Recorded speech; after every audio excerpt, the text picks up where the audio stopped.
Kuna täna on küüditamise 73. aastapäev, siis ma räägin ühe loo oma tädist ja tädi tütardest, kes ka küüditati 2 korda Venemaale. Esimene kord 41.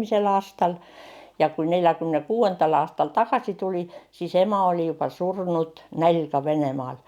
Ja kui nad siis tagasi tulid 46. aastal, siis ma mäletan, kuidas nad üle põllu tulid. Meie juba emaga vaatasime, et kes need huvitavad inimesed on, et üle põllu tulevad kevadel.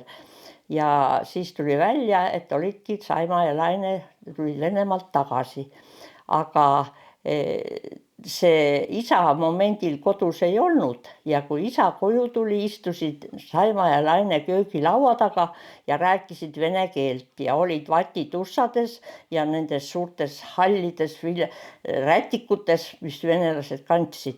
Ja isa tuli tuppa ja küsis, et kes need venelased on. Ja tagasi tulles nad elasid meie juures ja Laine läks kooliõpetajaks, sest nad olid mõlemad Inglise kolledži lõpetanud ja Laine läks inglise keele õpetajaks.